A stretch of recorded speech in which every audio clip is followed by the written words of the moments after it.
মাসের বাড়ি ভাড়া আমার 30,000 টাকা এক্ষণ দিবেন, না দেওয়া পর্যন্ত আমি এত শুনবো না। আমরা একটু সমস্যার মধ্যে আছি তো। আপনারা এতদিন বাসা ভাড়া কেমনে চালাইছেন? আমার বড় ছেলে মিজান ওই বাসা ভাড়া দিত। আপনার বড় ছেলে আপনি গলে কি কি করতো আমি কিন্তু সব কিছু জানি। ছোট পোলা বড় লোকের মায়া বিয়া করাতে আপনার বড় পোলারে বউ সহ বাসাতে বার করে দিলেন। আপনার বড় পোলা যে এই বাসা থেকে যাওয়ার পরে এই বাসাটা মরুভূমি হয়ে গেছে, এটা বুঝতে পারতেছেন? বাড়ি এলে এসে বাসা ভাড়ার জন্য চিল্লাপাল্লা করছে, বাসায় কোনো বাজার নাই, ঠিকঠাক মতো খাওয়া দাওয়া করতে পারছি না, শপিং করতে পারছি না। আমি ছোটবেলা থেকে কোনোদিন অভাব দেখিনি, আর এই অভাবের সংসারে তো আমি থাকতে পারবো না। কিন্তু আমার মাকে নিয়েই খাবো, আমি গেলাম।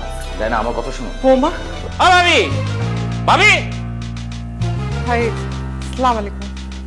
রাহেন আপনার বাই বাই। আপনার সমস্যাটা কি কন্ত দেখি?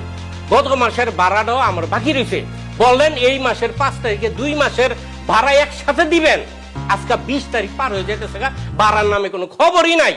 গ্যাস বিল, পানি বিল, বিদ্যুৎ বিল এগুলি কি আমার দেওয়া লাগে না ভাবি? এগুলো আমি কেমনে দিই কন্ত দেখি? 2 মাসের বাড়ি ভাড়া আমার 30,000 টাকা এক্ষণ দিবেন, না দেওয়া পর্যন্ত আমি এত শুনবো না। আপনি একটু শান্ত হন, আমরা একটু সমস্যার মধ্যে আছি তো। আমি আমার ছেলেদের ডাকতেছি, দেখি ওর ব্যবস্থা করতে পারি কিনা। শাহেদ, বাড়িওয়ালা চাচা আসছে, আমরা তো 2 মাসের ভাড়া দিতে পারি না। তুই কি কিছু টাকা দিতে পারবি?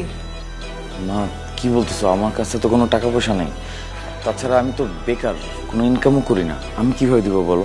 সাহেব তো ঠিকই বলছে, হ্যাঁ বেকার মানুষ, হ্যাঁ ভাড়া দিব কেমনে? আমি বুঝি না ভাবি, আপনারা এতদিন বাসা ভাড়া কেমনে চালাইছেন? ভাই সাহেব, আমার বড় ছেলে মিজান ওই বাসা ভাড়া দিত। আমাদের এসব নিয়ে কোনো চিন্তা করতে হতো না, এখনো তো নাই, এই জন্যই সমস্যায় পড়ছি। খালি বাসা ভাড়া না, আপনার বড় ছেলে আপনার গলে কি কি করতো আমি কিন্তু সব কিছু জানি। ছোট পোলা বড় লোকের মায়া বিয়া করাতে আপনার বড় পোলারে বউ সহ বাসাতে বার করে দিলেন।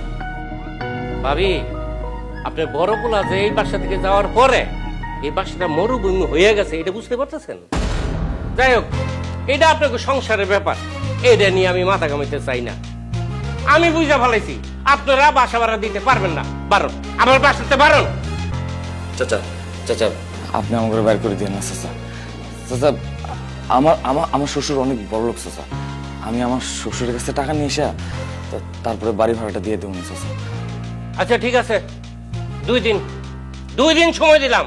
এই 2 দিনের মধ্যে জানতে পারো টাকা না আমারটা দিয়ে দাও, আর না কিন্তু বাসাতে বার করে দিন। সুতরাং সাহেব, তোর শ্বশুরের কাছ থেকে একটু টাকা নিয়ে, নাহলে তো বিপদে পড়বো, বাসা থেকে বের করে দিবে বাবা। হ্যাঁ মা, আমি দেখি। সাহেব, আমি আমাদের বাসায় চলে যাচ্ছি। কি বলতেছো? তুমি হঠাৎ করে তোমাদের বাসায় কেন চলে যাবা? তো কি করবো আমি? ঢুকে ঢুকে মারা যাবো? বাড়ি এলে এসে বাসা ভাড়ার জন্য চিল্লাপাল্লা করছে, বাসায় কোনো বাজার নাই, ঠিকঠাক মতো খাওয়া দাওয়া করতে পারছি না, শপিং করতে পারছি না। আমি ছোটবেলা থেকে কোনোদিন অভাব দেখিনি, আর এই অভাবের সংসারে তো আমি থাকতে পারবো না। তুমি অভাবের সংসারে বড় হয়েছো, কিন্তু আমার মাকে নিয়েই খাবো, আমি গেলাম।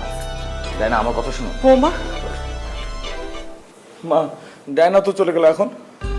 আচ্ছা এখন যা, কালকে আমি আর তুই মিলে বিয়ার ওখানে যাবো, বৌমারে নিয়ে আসবো আর বাসা ভাড়াটাও নিয়ে আসবো, বুঝলি?